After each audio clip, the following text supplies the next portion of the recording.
Hello everyone. Maximus Career Academy के इस online platform पे आपका हार्दिक स्वागत। मैं राजेंद्र। आप मेरे साथ आज एक बहुत ही बड़ी खुशखबरी जो रेलवे में जॉब का सपना देख रखे थे और कुछ दिनों से चल भी रहा था कि टेक्नीशियन की वैकेंसी आपके सामने आने वाली। टेक्नीशियन की वैकेंसी का जो एक हाल ही में नोटिफिकेशन आया वो एक थोड़ा सा मतलब कि देखा जाए तो रिलीफेबल भी है और कुछ कंडीशन ऐसी है उसने इस नोटिफिकेशन में एक नई कंडीशन के अकॉर्डिंग जोड़ा गया है। तो सबसे पहले जैसे रेलवे इस बार पूरे अपने फुल एग्जैक्ट जैसे रेलवे ने बोला कि इस डेट को आपका नोटिफिकेशन आएगा उसी के रिगार्डिंग उनका नोटिफिकेशन आ रहा है। सेकंड कंसेप्ट क्या है कि हम लोको पायलट के जैसे सबसे पहले फॉर्म भरेंगे, उसके बाद इन्होंने टेक्नीशियन की बात करी एग्जैक्ट टाइम पे कल इनको 8 तारीख को इन्होंने क्या कर दिया, नोटिफिकेशन डाल दिया। डिटेल नोटिफिकेशन में क्या था, कौन अप्लाई कर सकता है फॉर्म, और अपने सभी उन कैंडिडेट को एक बार आराम से देखिएगा कौन कौन अप्लाई कर सकता है टेक्नीशियन का फॉर्म और कौन अप्लाई इस फॉर्म के साथ में अपने जो सपने हैं वो साकार कर सकता है। अपने सभी अपने उन कैंडिडेट की तरफ, क्योंकि मैंने पहले बोला था देखो टेक्नीशियन का जो यहाँ पे वैकेंसी है, यहाँ दो टाइप की कंडीशन है कि कौन कौन इसमें एलिजिबल। एक तो आईटीआई करे हुए, क्या पीसीएम वाले भी हैं कि नहीं है, क्या पीसीएम के साथ में कोई ग्रेजुएशन कर रखा है वो भी है कि नहीं एलिजिबल। उन सारी को हम सारी चीजों को हम डिटेल में बात करेंगे। और इस डिटेल नोटिफिकेशन के लिए सबसे पहले देखो जो इसका क्रम नंबर है वो हम शुरू करते हैं यहाँ से। तो सबसे पहले देखो रोजगार सूचनांक सीएन संख्या नंबर 2/2024, ये इनका नोटिफिकेशन था। सबसे पहले देखो एक बहुत ही बढ़िया खुशखबरी है कि टेक्नीशियन की वैकेंसी जो एक देखा जाएगी, यहाँ पे कुछ आपको टेक्नीशियन के जो वर्कर हैं वो काम करते हुए दिख रहे होंगे।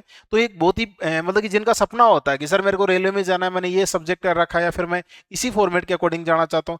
और सबसे बेहतरीन कंसेप्ट जो इसके अंदर है कि एक वैकेंसी के लिए आप इलिजिबल हो मान के चलो, उसकी तैयारी अगर तुमने सही से करी है तो एक पेपर लगेगा तुम्हारा, एक पेपर में तुम्हारा सिलेक्शन हो जाएगा। तो ये एक ऐसी कंडीशन जहां पर प्री मेन का कोई कंडीशन ही नहीं है, तुम सीधा एक पेपर के लिए फॉर्म अप्लाई करोगे, एक पेपर दोगे। सीबीटी फर्स्ट, जिसको फर्स्ट सेकंड वो अपने आप में फर्स्ट ही है, मतलब एक कंप्यूटर बेस्ड टेस्ट से आपका सिलेक्शन होने वाला है। तो आप इस कंडीशन के अकॉर्डिंग कि हम इसको अप्लाई कर सकते हैं कि नहीं कर सकते, ये सारी चीजें हम डिटेल में इसमें पढ़ते हैं। और देखा जाए तो सबसे पहले देखो यहाँ पर आपके पास एक डेट दिख रही है कि जो रेलवे की जो नोटिफिकेशन आया, आवेदन प्रारंभ होने की तिथि 9 मार्च 2024, मतलब आज इनकी 9 मार्च जो है, आज से इसके फॉर्म चालू हो चुके हैं अप्लाई करना। और यहाँ पर देखो जो शुल्क के भुगतान सहित आवेदन जमा कराने की अंतिम तिथि दे रखी है यहाँ पर 8 अप्रैल को। ठीक है, फिर बात करते हैं देखो संशोधन शुल्क के भुगतान जो इनका अगर कोई, तो वैसे आपको ध्यान रखना है कि आप कोई क्रैक्स इरर करो ही मत, फॉर्म भरो तो इस हिसाब से अप्लाई करो कि आपकी कोई गलती ना हो। ठीक है, तो ये सारी चीजें। तो देखो सबसे पहले कितनी वैकेंसी है ये हम बात करते हैं। सबसे पहले तो टेक्नीशियन ग्रेड फर्स्ट सिग्नल और जो लेवल 5 है, क्योंकि लेवल जो एनटीपीसी की वैकेंसी होती है टेक्नीशियन की होती है लेवल 2, 3, 4, 5, 6 में डिसाइड होती है। तो लेवल 5 के अकॉर्डिंग यहाँ पर आपके पास में जो दिया गया एज का क्राइटेरिया वो 18 से 36 साल है। टोटल नंबर ऑफ वैकेंसी कितनी है आपके सामने, 1092 वैकेंसी आ चुकी है। कौन से, जो टेक्नीशियन ग्रेड फर्स्ट सिग्नल वाले हैं। हम बात करेंगे डिटेल में कौन किस में अप्लाई कर सकता है। तो फिलहाल अपना दिमाग में इतना रखिए कि टेक्नीशियन ग्रेड थर्ड की अगर बात करता हूं तो यहाँ पे 8052, और इनकी जो एज लिमिट है वो मिनिमम 18 यानी 18 और मैक्सिमम 33 ईयर दे रखी। ठीक है, फिर हम बात करते हैं यहाँ पे कुल योग कितना देर का वैकेंसी होगा, 9144 वैकेंसी आपके सामने आ चुकी है। और इसके बाद हम सबसे पहले केस देखो कि टोटल वैकेंसी कितनी, 9144। कईयों के क्वेश्चन होता है कि सर ये इन सब पे हम अप्लाई करेंगे क्या। तो देखो रेलवे के अंदर अलग अलग जोन होते हैं, तो आप जिस जोन से अप्लाई करोगे उसमें वैकेंसी कितनी है उसके रिगार्डिंग आप अपना जो जोन है वो डिसाइड करिए, क्योंकि वहां की अलग से मेरिट बनेगी। तो हर जोन वाइज मेरिट आएगी। तो यहाँ पर आपको थोड़ा सा ध्यान से देख के अपने हिसाब से कि आपके कहाँ सहूलियत होती है उसके रिगार्डिंग आप इस जोन चूज करेंगे। जोन चूज करने के बाद में कि आप अप्लाई कर पाओगे कि नहीं कर पाओगे, वो सारी चीजें हम एजुकेशन इसके अंदर जो क्वालिफिकेशन का क्राइटेरिया है वहां पर पढ़ेंगे। तो टोटल वैकेंसी होगा तुम्हें पता चल गया।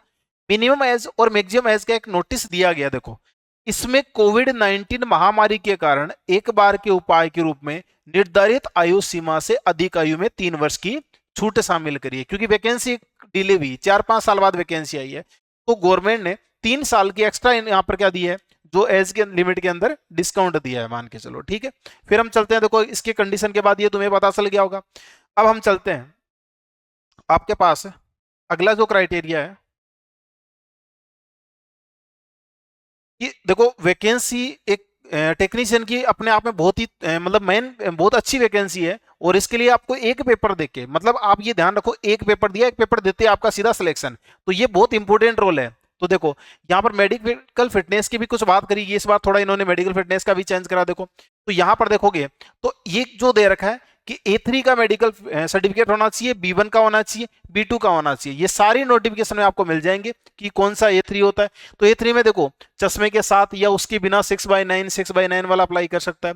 और यहाँ पर देखो 0.6 चश्मे के साथ या चश्मे के बिना, कलर विजन, दूरबीन विजन, नाइट विजन और मेसोपिक विजन के लिए टेस्ट पास करना होगा। यानी सारी चीजें अभी बताऊंगा, जिसमें आपको पहले एग्जाम दोगे, एग्जाम के बाद डीवी हो जाएगा, डॉक्यूमेंट वेरिफिकेशन, उसके बाद तुम्हारा क्या होगा, मेडिकल होगा। तो आपके लिए एक ऐसा चांस है, जो आप अपना सपना रखते हो कि अगर रेलवे में जाना है, तो उसका एक बहुत ही बेहतरीन वैकेंसी आपके सामने आई है।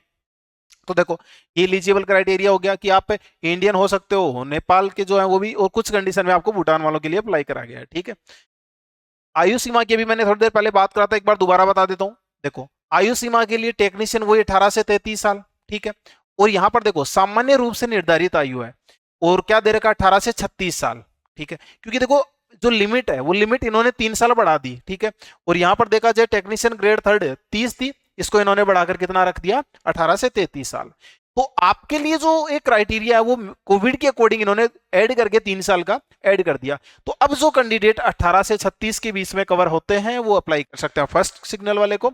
और जो थर्ड टेक्नीशियन ग्रेड 3 है वो 18 से लेके 33 तक की जो कैंडिडेट है वो इसमें अप्लाई कर सकते हैं।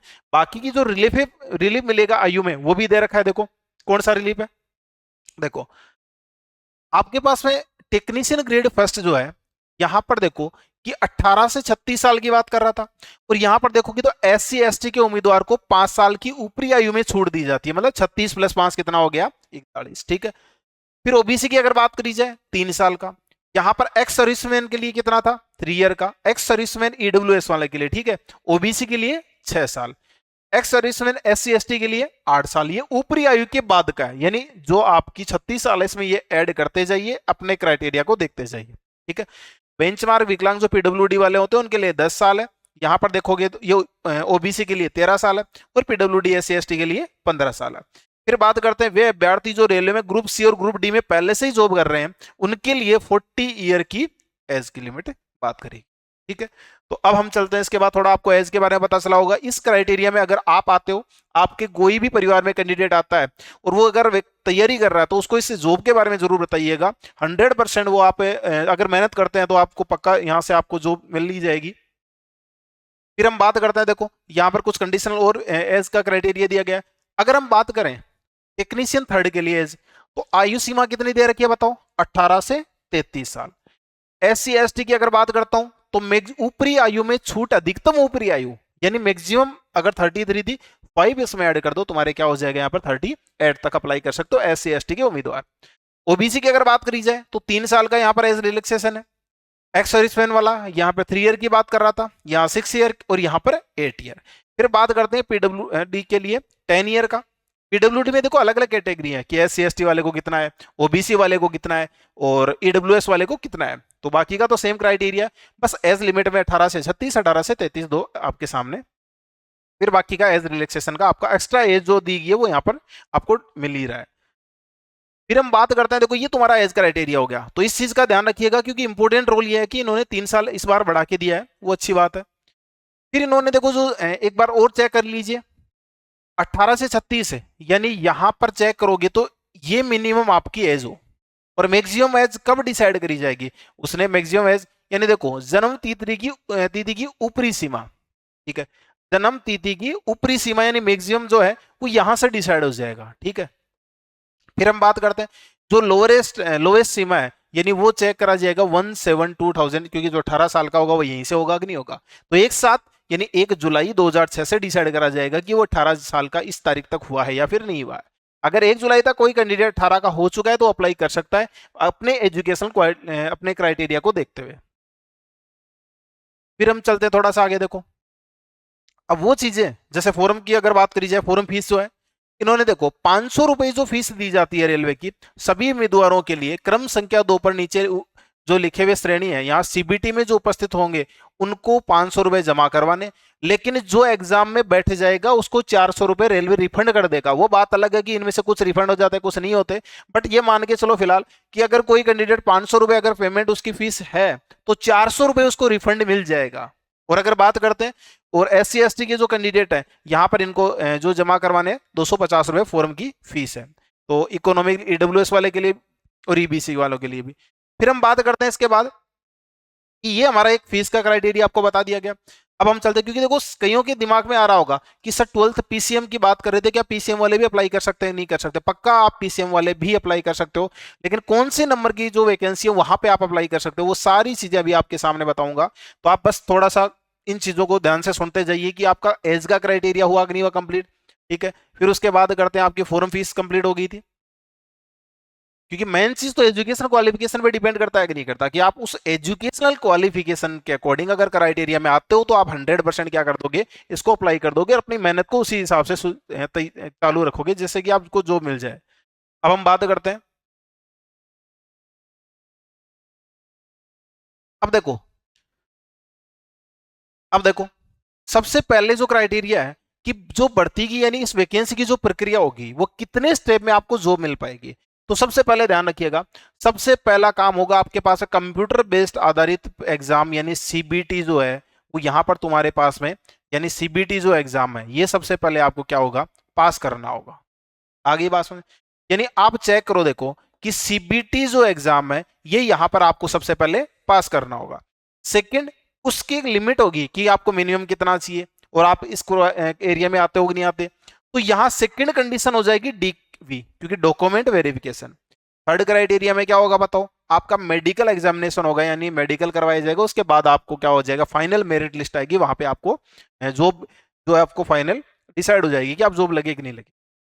इसमें चेक करो, कंप्यूटर आधारित जो एग्जाम है इसमें हम बात करते हैं कितना तुम्हें टाइम दिया जाए, कितने आपको परसेंटेज की बात करा है। तो देखो कंप्यूटर बेस्ड CBT के लिए आपको सबसे पहले 90 मिनट का टाइम दिया जाएगा, क्वेश्चन दिए जाएंगे आपको 100। आगे बात सुन, यानी इसको ध्यान से सुनिएगा, काम की बात तो तुम्हारी यही है कि यानी 90 मिनट का आपको टाइम मिलेगा, 100 क्वेश्चन आपको दिए जाएंगे। अब क्वेश्चन कौन से आएंगे वो भी हम देखेंगे। प्रत्येक गलत उत्तर का आपको नेगेटिव मार्किंग है 1/3 काट ली जाएगी। मान के चलो अगर एक नंबर आपके क्वेश्चन सही होता है तो 1 नंबर मिलेगा, अगर एक नंबर आपका एक क्वेश्चन गलत होता है तो उसका 1/3 काट लिया जाएगा। मतलब सीधा सीधा तौर पर अगर 3 क्वेश्चन आपके गलत हुए तो 1 नंबर आपका सीधा सीधा काट लिया जाएगा। ठीक है, फिर हम बात करते हैं दूसरा होगा, इसने बोला है कि इंपोर्टेंट केस जो रोल होता है वो क्या है, यहां पर नॉर्मलाइजेशन भी होगा, इस नोटिफिकेशन में बोल दिया गया, ध्यान रखिएगा। यहां पर क्या होगा, नॉर्मलाइजेशन भी तुम्हारा होगा, यानी अगर पेपर का लेवल थोड़ा बहुत डिफिकल्ट इजी रहता है तो वहां पे आपको नॉर्मलाइजेशन करके और आपको उसके इक्वल कर दिया जाएगा। तो घबराने की जरूरत नहीं है कि कई बार पेपर का लेवल टफ आ जाए तो हम ऐसे नहीं, हमने तो इतने अटेम्प्ट करे नहीं है, क्योंकि नॉर्मलाइजेशन का आपको 100% वहां पर फायदा मिल जाएगा। इसके बाद अगर हम बात करें तो देखो मिनिमम पास मार्किंग भी रखी है, मतलब अगर आप जितनी मिनिमम पास मार्किंग है वो तुम लेके आते हो तो 100% तुम पास हो, यानी मिनिमम का क्राइटेरिया पास करने के लिए कम से कम इतने नंबर चाहिए, उससे ऊपर तुम्हारी मेरिट बनेगी। तो सबसे पहले मिनिमम क्राइटेरिया चेक करते हैं। मिनिमम पास मार्किंग EWS के लिए 40%, OBC के लिए 30%, SC के लिए 30%, ST के लिए 25%, और यहां पर PWD के लिए क्या बोला गया, 2% की आपको अतिरिक्त छूट दी जाएगी। भाई PWD में अलग अलग होता है कि नहीं होता, OBC हो गया, AWS हो गया, SC हो गया, ST हो गया, तो 2% अतिरिक्त छूट दी जाएगी। फिर क्या बोला गया, CBT में प्राप्त अंकों की इस भर्ती प्रक्रिया के आगे के चरणों के लिए उम्मीदवारों की शॉर्ट लिस्टिंग के लिए गिना जाएगा। और तकनीशियन ग्रेड फर्स्ट सिग्नल के CBT के लिए सिलेबस जो आपके पास में कि कौन से इस एग्जाम में CBT फर्स्ट जो आपका होगा कंप्यूटर बेस्ड टेस्ट होगा उसमें क्या क्या सब्जेक्ट आने वाले हैं। तो आपको पता चला मिनिमम क्राइटेरिया तुम्हारा जो 40% EWS के लिए, अनरिजर्व UR के लिए, 30% OBC के लिए और 30% SC के लिए और ST के लिए भी 25%, PWD के लिए 2% अतिरिक्त आपको छूट दी जाएगी। अब हम बात करते हैं देखो सब्जेक्ट की, तो आप चेक करो तुम्हारे पास में देखो वर्ड मैं बता देता हूं क्या क्या सब्जेक्ट इसमें है और कौन कौन से तुम्हारे एग्जाम में आने वाले हैं। सबसे पहले देखो सिग्नल वाला जो टेक्नीशियन ग्रेड फर्स्ट सिग्नल है, इसमें जो आपका एग्जाम होगा उसका सिलेबस क्या है वो देखो। यहां पर आपको क्या दिया जाएगा, यहाँ पर सामान्य यानी जीके की बात कर रहा है, और जनरल नॉलेज में क्या क्या आने वाला है वो चेक करिएगा सारे। यहाँ पर जो एक तो करंट अफेयर की बात करा, ज्योग्राफी की बात करा, साउथ का या फिर नॉर्मली ऑल इंडिया का कल्चर की बात करा, हिस्ट्री का बात करा है, और यहाँ पर क्या बोला गया, पॉलिटी की बात करा है, इकोनॉमिक की बात करता है, इंडियन और वर्ल्ड इन्वायरमेंट के बारे में बात कर रहा है, जो करंट अफेयर के अकॉर्डिंग जो स्पोर्ट्स है स्पोर्ट्स सेशन के बारे में बात कर रहा है, और आपके पास में नॉर्मल सामान्य विज्ञान की भी बात कर रहा है, और टेक्निकल जैसे कि हाल ही में इसरो वगैरह ने जो जो आपको चीजें, इसरो ने क्या अभी इनऑर्गेनाइज करा, डीआरडीओ ने क्या बनाया होगा, किसके साथ टाई अप करा होगा, ये सारी चीजें आपको करंट के पूछी जाएगी। तो समझ आ गया होगा कि एक तरीके से ये हमारा जीके का पोर्शन है। क्वेश्चन कितने आएंगे वो सारी चीजें हम देखेंगे आगे। फिर बात करते हैं दूसरा पोर्शन आपका कौन सा है, रीजनिंग का।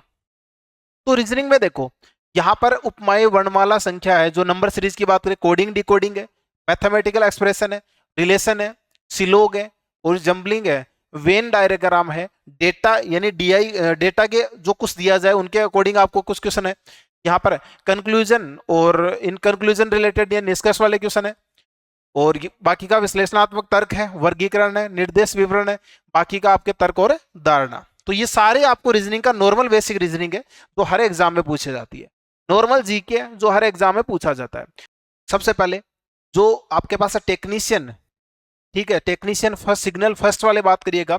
टेक्नीशियन फर्स्ट सिग्नल वाले जो हैं उनके लिए कंप्यूटर आने वाला है। कंप्यूटर के अंदर क्या आएगा, बेसिक कंप्यूटर हो गया, इनपुट आउटपुट डिवाइस होगी, स्टोरेज डिवाइस होगी, नेटवर्किंग होगी, ऑपरेटिंग सिस्टम हो गया, विंडोज हो गया, यूनिक्स हो गया, लिनक्स हो गया, एमएस ऑफिस हो गया, विभिन्न डेटा जिसके अंदर आपके internet, email, website, web browser और कंप्यूटर वायरस, ये आपके लिए नंबर जो एक देखा जाएगा, अभी चेक करोगे कितने नंबर का कंप्यूटर ऐड हुआ है, ये कंप्यूटर आपके सामने यहाँ पर जो सिग्नल फर्स्ट वाले हैं, ठीक है, टेक्नीशियन फर्स्ट के लिए, ठीक है। तो ये एक केस है। फिर मैथ की बात करें तो नॉर्मल मैथ है, वो सारी चीजें जो आप नॉर्मली पढ़ते हो वो सारी की सारी मैथ यहाँ पर है। फिर अगर हम बात करें तो आपके पास में जो बुनियादी विज्ञान यानी normal general science and engineering के जो सब्जेक्ट है वो एक बार तुम चेक करिएगा। देखो यहाँ पर क्या क्या दिए गए। तो यहाँ पर तुम्हारे पास में फिजिक्स के बारे में बोला गया, जो इकाइयां, माप, द्रव्यमान, यूनिट वगैरह हो गया, वजन, घनत्व, कार्य शक्ति, ऊर्जा, गति, वेग, गर्मी और तापमान, बिजली और चुंबकत्व, इलेक्ट्रिक चार्ज फील्ड, तीव्रता, विद्युत क्षमता, संभावित अंतर, सरल इलेक्ट्रिक सर्किट, कंडक्टर, गैर कंडक्टर, इंसुलेटर, ओम के नियम की बात कर रहा है, और आपके सीरीज नंबर जो आपके पास में देखा जाए तो रेजिस्टेंस की बात कर रहा है, और दूसरा क्या था, सर्किट की बात कर रहा है। तो एक नॉर्मली देखा जाए जनरल फिजिक्स के बारे में यहाँ पर क्वेश्चन आपको पूछे जाएंगे। ये किसकी बात कर रहा हूँ आप दोबारा सुनिएगा, ये नॉर्मल जो फिजिक्स है, जनरल फिजिक्स जो है, ये किसके बारे में, ये पूछा जाएगा आपके पास में टेक्नीशियन ग्रेड फर्स्ट यानी टेक्नीशियन ग्रेड फर्स्ट सिग्नल के लिए।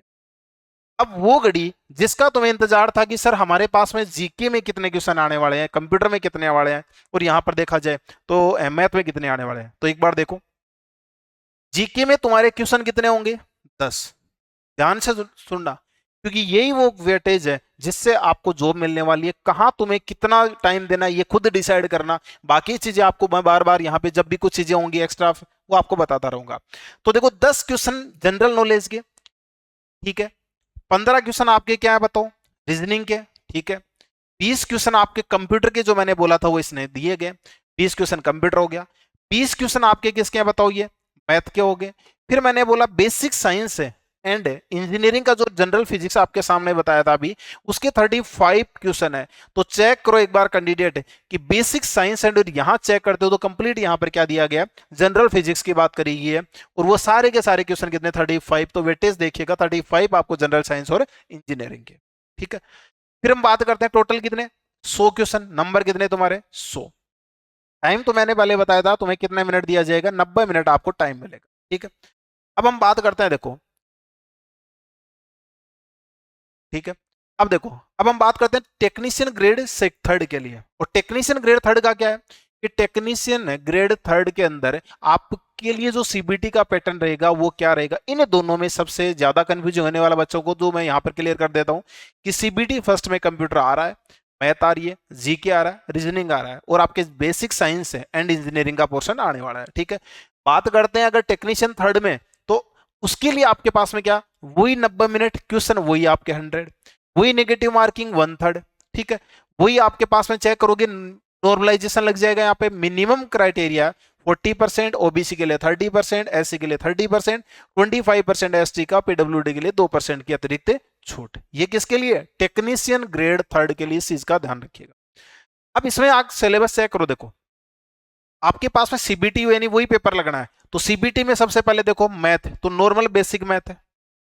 फिर बात करता हूं, ये आपके पास में आ गई यहां पर मैथ, ठीक है। रीजनिंग की बात करी जाए, नॉर्मल बेसिक रीजनिंग है जो वहां थी वही वही रीजनिंग है यहां पर है। फिर हम बात करते हैं, देखो बेसिक साइंस एंड इंजीनियरिंग, ठीक है। तो बेसिक साइंस एंड इंजीनियरिंग में देखा जाए तो वही आपके पास में क्या दिया गया, बताओ, बेसिक साइंस एंड इंजीनियरिंग। यहाँ बेसिक साइंस और इंजीनियरिंग के अंदर कुछ पोर्शन आपके जो नॉर्मली साइंस होती है वो दी गई है, जबकि पहले वाले में फिजिक्स दिया गया था कि नहीं दिया गया था। फिर हम बात करते हैं यहाँ पर ये कौन कौन से वो चेक कर लो एक बार। टेक्नीशियन ग्रेड थर्ड वाले, यहाँ द्रव्यमान, वजन, घनत्व, कार्य शक्ति, ऊर्जा, गति, वेग, गर्मी, तापमान, बुनियादी बिजली, लीवर और सरल मशीनें दे रखी है। व्यावसायिक सुरक्षा और स्वास्थ्य, पर्यावरण, शिक्षा, आईटी, साक्षरता, ये बारे में बात करेंगे। अब हम बात करते हैं सामान्य जागरूकता, यानी आपके पास में जीके की भी बात कर रहा है। जीके में क्या बोला है, देखो समसामयिक मामले, मतलब क्या हो गया, current affair, science and engineering and sports and culture है। यहां पर इकोनॉमिक्स हो गया, राजनीति और अन्य महत्व के विषय। तो यानी चेक करा जाए तो इसके अंदर हिस्ट्री, ज्योग्राफी, पॉलिटी की तो बात नहीं करी है। हाँ, इसने राजनीति का जरूर बोला है, अर्थशास्त्र का जरूर बोला है, इकोनॉमिक्स का, समसामयिक मामले यानी करंट अफेयर की बात करा गया। तो वही क्वेश्चन उससे पहले वाले में क्या था, हिस्ट्री, ज्योग्राफी, पॉलिटी, इंडिया और वर्ल्ड दोनों की थी, ठीक है। पर जीके का नाम दिया तो यहां पर घबराना नहीं, थोड़ा सा जो चीजें हो उसी के रिगार्डिंग आपको जीके पढ़ के जाना है। फिर हम बात करते हैं, देखो मैथ तुम्हारे पास में जो है, मैथ में क्वेश्चन आपके कितने, 25। फिर हम बात करते हैं नंबर कितने हैं तुम्हारे, 25। रीजनिंग के अंदर आपके पास में क्वेश्चन कितने बताओ, 25, और आपके नंबर कितने, 25। तो चेक करो, ये तुम्हारे 50 जो क्वेश्चन है, इनमें से आपके एग्रीगेट ध्यान रखिए कि 45 प्लस मार्क्स तो आने ही चाहिए। ये बेसिक मैथ रीजनिंग होती है जो नॉर्मली आप पढ़ते हो। तो ये स्कोर आपका अभी से कमर कस लो, ये वाला स्कोर आपका 100% क्या होना चाहिए, सही होना चाहिए, गलत नहीं होना चाहिए। सामान्य विज्ञान यानी जनरल साइंस की अगर बात करी जाए तो यहां पर देखोगे 40 क्वेश्चन जनरल साइंस के हैं, ठीक है। फिर बात करता हूं यहां पर जनरल नॉलेज यानी करंट अफेयर वगैरह, उसके क्वेश्चन कितने हैं बताओ, 10। तो ये आपके पास में 100 क्वेश्चन बनते हैं, कहीं पर भी आपको यहां पर कंप्यूटर का नाम नहीं दिया।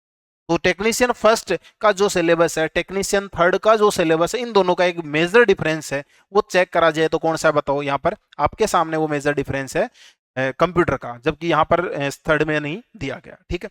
टाइमिंग की अगर बात करी जाए, वो 90 मिनट की बात कर रहा है, आपको वही 90 मिनट दिया जाएगा।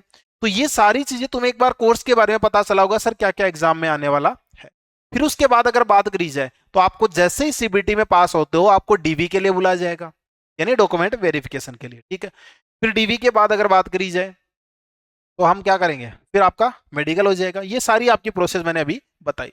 अभी हम, अब कईयों की तुम्हें वो पता लग रहा होगा, सर हम फॉर्म फिल करें तो कहाँ से करें, और हम किस लेवल पे, मतलब किस लेवल से हम अप्लाई कर सकते हैं, या फिर मैं किस क्राइटेरिया के अंदर मेरी एजुकेशन क्वालिफिकेशन कवर करती है। तो वो सारी चीजें अभी आपके सामने आएगी। तो मतलब कि जो आपको दिया गया इसी के रिगार्डिंग में चीजें बता रहा हूँ। ये फोटो वगैरह के लिए, ऑनलाइन के लिए, ये आपके पास में जो जोन है जहां से आप अप्लाई कर सकते हो, अहमदाबाद, अजमेर, बेंगलोर, भोपाल, भुवनेश्वर, बिलासपुर, चंडीगढ़, चेन्नई, गुवाहाटी, जम्मू, श्रीनगर, कोलकाता, मालदा, मुंबई, मुजफ्फरनगर, पटना, प्रयागराज, रांची, सिकंदराबाद, सिलीगुड़ी, तिरुवनंतपुरम और गोरखपुर।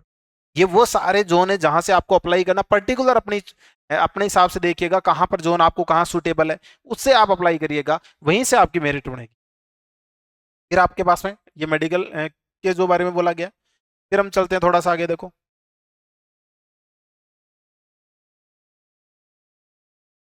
फिर यहाँ पर जो आपके डीवी वगैरह के बारे में कुछ एक्स्ट्रा चीजें बोली गई है डीवी की। फिर थोड़ा सा आगे, अब देखो वो घड़ी जिसका आपको एक, अभी सर हम क्या पढ़ें या फिर अप्लाई करें कि नहीं करें, कर सकते हैं कि नहीं कर सकते, उसका आपके सामने एक फॉर्मेट आ चुका है।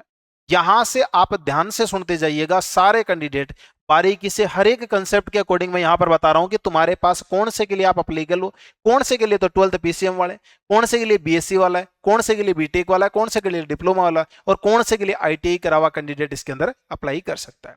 तो सबसे पहले आप चेक करोगे, देखो मैं बात करता हूं टेक्नीशियन ग्रेड फर्स्ट की बात कर रहा हूं, ठीक है। यहां पर जो लेवल 5 की वैकेंसी होती है, यहां पर B1 का जो इनका मेडिकल होगा, जो आई कांटेक्ट वाला जो मैंने बताया था वो, ठीक है। तो वो उस क्राइटेरिया बात की बात है, फिलहाल चेक करते हैं अप्लाई कर पाते हैं कि नहीं कर पाते। तो आपको एजुकेशन की तरफ ध्यान देना है।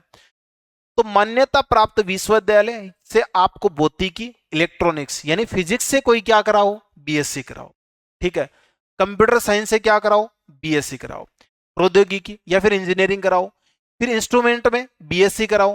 भौतिकी, इलेक्ट्रॉनिक्स यानी फिजिक्स, इलेक्ट्रॉनिक्स और कंप्यूटर साइंस एंड आईटी और इंस्ट्रूमेंट की जो एग्जाम होती है इसमें कोई कैंडिडेट क्या करा हो बताओ, बीएससी करा हुआ, वो अप्लाई कर सकता है। फिर हम बात करें, या फिर कौन कर सकता है, जो आपके पास में यहां देखा जाए तो 3 साल का जिसके पास में डिप्लोमा होता है इंजीनियरिंग का, वो भी यहां पर क्या कर सकता है बताओ, अप्लाई कर सकता है। फिर हम, या फिर कौन कर सकता है अप्लाई, जो इंजीनियरिंग में डिग्री कर रखी है जिसने, वो भी क्या कर सकता है, अप्लाई कर सकता है। तो ये बीएससी का पोर्शन जिसमें फिजिक्स, आईटी, कंप्यूटर साइंस से रिलेटेड हो, ये 3 साल का आपके पास में डिप्लोमा वाला अप्लाई कर सकता है। ये इंजीनियरिंग वाला भी क्या कर सकता है, अप्लाई कर सकता है। ये हो गया आपके पास में। फिर हम बात करते हैं, ये तो कौन सा है देखो, सिग्नल वाला, ठीक है। तो जो आपको शुरू में मैंने वैकेंसी बताई थी 1000 के अप्रोक्स वैकेंसी थी, उसके लिए आप ये अप्लाई करोगे जहां कंप्यूटर वगैरह चीजें आनी होती है, वो सारा का सारा अप्लाई करने का ये कंडीशन है। यानी अगर ये इसमें आप क्राइटेरिया में आते हो तो आप अप्लाई कर सकते हो। कुछ कैंडिडेटों के दिमाग में आ रहा हो सर 12th पीसीएम कब आएगा, अरे 12th पीसीएम की भी चीजें आएंगी यहाँ पर, एक बार फिलहाल आप इन चीजों को आराम से सुनते रहिए। अब तुम देखो सबसे पहले सेकंड जो आपके पास में यहां टेक्नीशियन ग्रेड 3 ब्लैक स्मिथ की बात करी जाए, इसके अंदर कौन अप्लाई कर सकता है, मैट्रिकुलेशन, ठीक है, और एनसीवीटी आईटीआई करवा हो, आईटीआई में फोर्जर और हीट ट्रीटर या foundry man, pattern maker, moulder, refractory trades में इसने क्या कर रखा हो, आईटीआई, या फिर क्या करा हो जिसने मैट्रिकुलेशन कर रखा हो और उसके साथ में कोई ना पर्टिकुलर इसी ट्रेड के अकॉर्डिंग अप्रेंटिस कर रखा हो।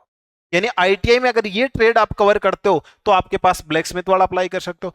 ब्रिज की अगर बात करी जाए तो मैट्रिकुलेशन विद आईटीआई, यानी आईटीआई वाले में फिटर जिसके पास में है वो क्या कर सकता है बताओ, ब्रिज वाला, यानी फिटर वेल्डर ट्रेस में आईटीआई वाला क्या कर सकता है बताओ, ब्रिज वाला अप्लाई कर सकता है। फिर बात करते हैं कैरियर्स एंड वैगन, तो यहाँ पे कौन अप्लाई कर सकता है, जिसने फिटर से, कारपेंटर से, वेल्डर से, प्लम्बर से, पाइप फिटर से आईटीआई कर रखी है, वो यहाँ पर अप्लाई कर सकता है। फिर अगले बात करते हैं ग्रेड 3 है, क्रेन चालक जो है, क्रेन का जो ड्राइवर है वो कौन अप्लाई कर सकता है, जो मैकेनिकल से आईटीआई कर रखा है, ठीक है। हैंडलिंग से ऑपरेटर, क्रेन ऑपरेटर, जो ऑपरेटर लोकोमोटिव और रेल क्रेन में आईटीआई कर रखा है वो क्या कर सकता है, यहाँ पर अप्लाई कर सकता है।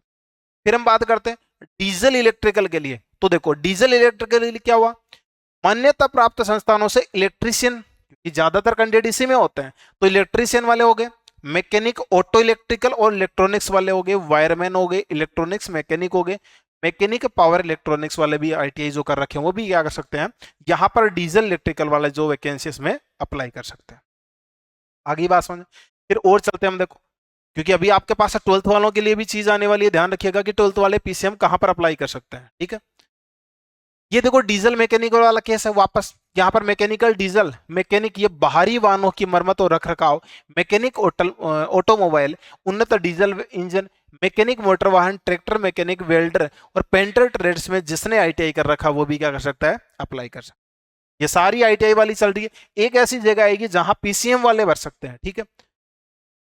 इलेक्ट्रिकल की अगर बात करी जाए तो मैकेनिक, इलेक्ट्रीशियन, वायरमैन, इसमें HTLT क्या होता है देखो, हाई टेंशन और लो टेंशन, यानी आपके पास में STLT केबल के अंदर किसने अगर आईटीआई कर रखी है वो भी क्या कर सकता है बताओ, यहाँ पर अप्लाई कर सकता है। फिर हम बात करते हैं इलेक्ट्रिकल टीआरएस, टीआरएस में कौन अप्लाई कर सकता है, तो देखो electrician, wireman, electronics mechanic, mechanic power electronics, mechanic, STLT, fitter, welder, painter, general machinery, carpenter, operator, advance machine tool trend, ये सारे के सारे अप्लाई कहां पर कर सकते हैं बताओ, जो इलेक्ट्रिकल टीआरएस की जो जो भी यहां पर अप्लाई कर सकते हैं। फिर बात करते हैं टेक्नीशियन ग्रेड 3 EMU, ईएमयू में कौन अप्लाई कर सकता है, तो देखो वायरमैन इलेक्ट्रॉनिक्स हो गया, मैकेनिक पावर इलेक्ट्रॉनिक्स हो गया, मैकेनिक हो गया, वही STLT वाला, तो जनरल वो सारे जो आपने अभी ऊपर 2-3 जगह पर देखा वो अप्लाई कर सकते हैं यहाँ पे, कौन से पे, जो ईएमयू में। फिर हम बात करते हैं टेक्नीशियन ग्रेड 3 फिटर, तो देखो कि आपके पास में फिटर में पर्टिकुलर केवल और केवल फिटर में जिसने आईटीआई कर रखी है वो क्या कर सकता है बताओ, फिटर ग्रेड 3 के लिए अप्लाई कर सकता है। अब हम चलते हैं थोड़ा सा और देखते हैं, देखो टेक्नीशियन ग्रेड 3 पीवे, इसमें कौन कर सकता है, इसमें जो fitter, welder, machinist, machinist, grinder trades में क्या कर सका हो जिसने आईटीआई करी हुई हो। फिर हम चलते हैं थोड़ा सा आगे, देखो इसमें ग्रेड 3 रेफ्रिजरेशन और एयर कंडीशन, क्योंकि रेफ्रिजरेशन के अंदर भी क्या होती है आईटीआई, तो जिसने क्या कर रखा है देखो, रेफ्रिजरेशन और air condition mechanic, electrician, wireman, electronics mechanic वाले भी क्या कर सकते हैं बताओ, यहाँ पर अप्लाई कर सकते हैं।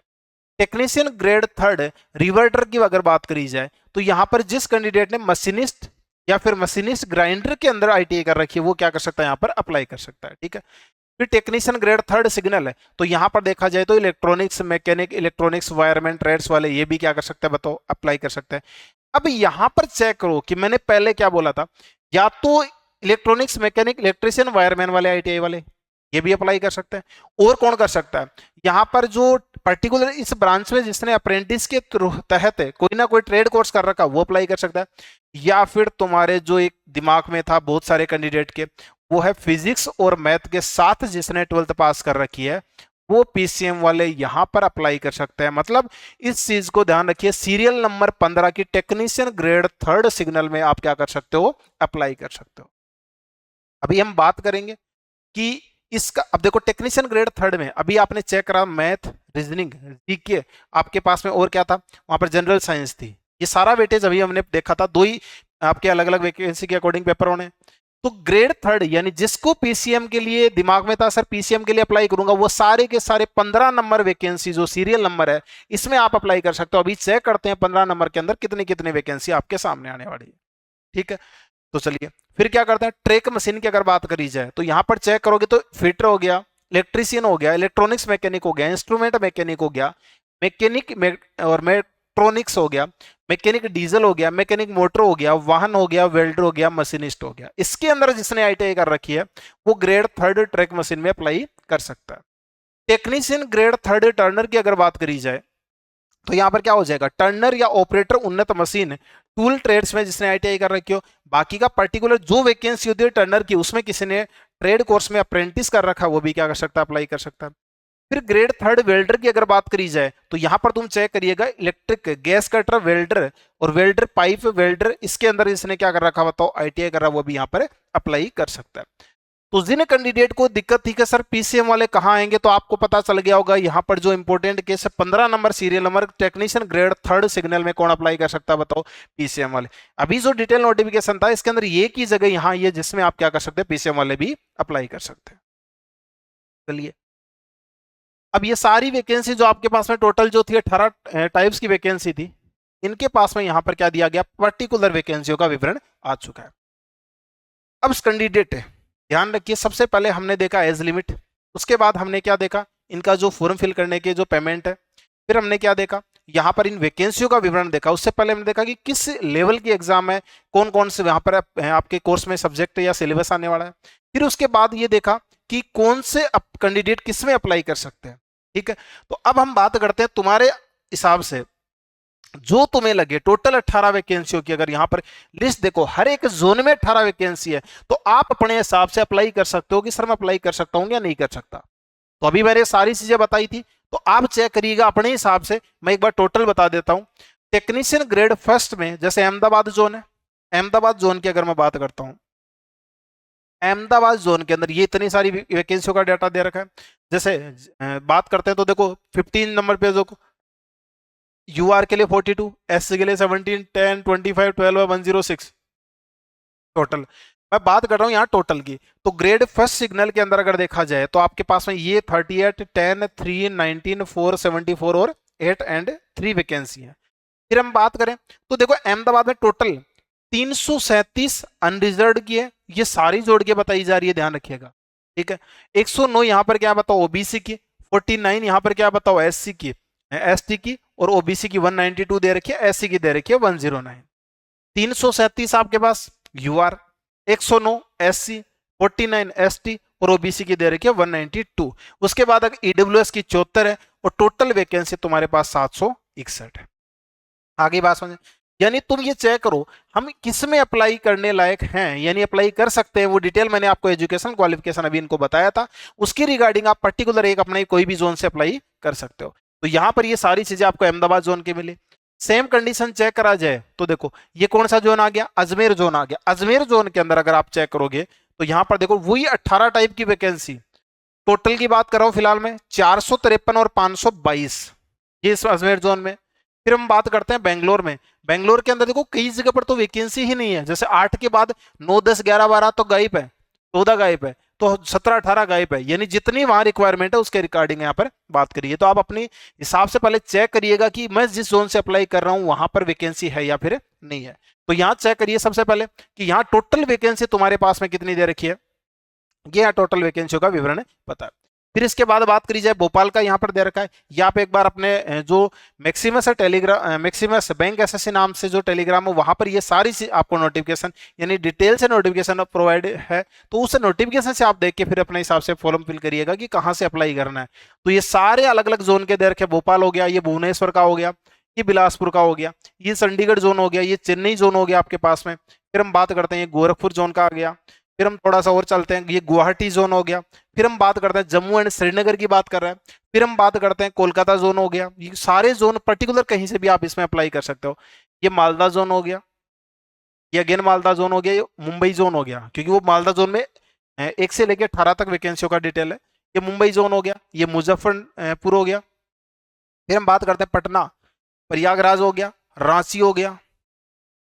फिर हम बात करते हैं ये सिकंदराबाद, तो ठीक है। उसके बाद देखा जाए तो ये सिलीगुड़ी हो गया, तिरुवनंतपुरम हो गया। तो ये चेक करिएगा, ये सारी वैकेंसी आप देख के भरिएगा। मैंने डिटेल से बताया पीसीएम वालों के लिए 15 नंबर की जो सीरियल है वो सारी अपनी अपनी वैकेंसी चेक करिएगा कि कौन से जोन में आप अप्लाई करना चाहते हो, वहीं से आपको अप्लाई करना पर्टिकुलर एक जोन से, ठीक है। तो ये सारी वैकेंसियों की डिटेल आपको यहाँ पर दी गई है।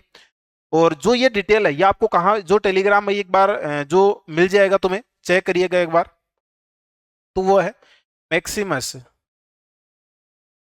बैंक एसएससी नाम से जो टेलीग्राम है। इस टेलीग्राम के ऊपर आपको क्या मिल जाएगा, ये सारा नोटिफिकेशन प्रोवाइड। तो वहां से आप इस टेलीग्राम प्लस अदर हमारी जो एक्स्ट्रा चीजें दी हैं, जैसे कि जो कुछ एक्स्ट्रा आपके जो पेपर वगैरह हो गए या फिर इनका जो टोटल चीजें, जिससे कि आप ये पता चले कौन सा बैच है, कब स्टार्ट होने वाली, सारी चीजें आपको यहाँ पर मिल जाएंगी। तो चलिए हम शुरू करते हैं इसके बाद आगे की जो हमारी कंडीशन है। तो इसमें ये फॉर्मेट दिया है कि SC ST वाले को लिए क्या फॉर्मेट होगा, ये जब डीवी के लिए जरूरत होगी तो उस टाइम पर ये चाहिए होगा, जब आप पेपर पास करके जाएंगे। तो ये AWS का हो गया, और थोड़ा सा आगे चलते हैं, ये सारे वही है, PWD का हो गया।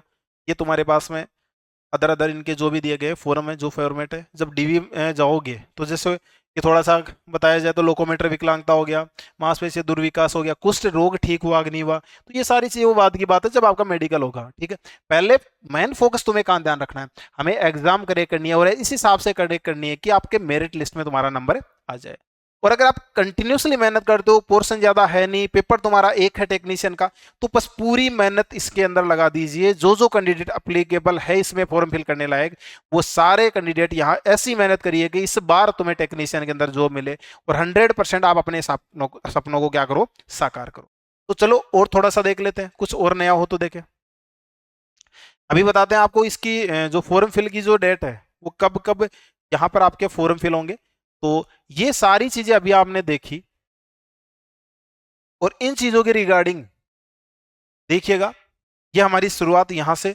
तो सबसे पहले जो फॉर्म फिल करने की जो डेट है वो क्या है, देखो कि शुल्क के यहां पर आप 9 मार्च से लेकर के कब तक ये फॉर्म फिल कर सकते हो, 9 मार्च से लेकर के, यानी आप सीधा सा केस देखिएगा।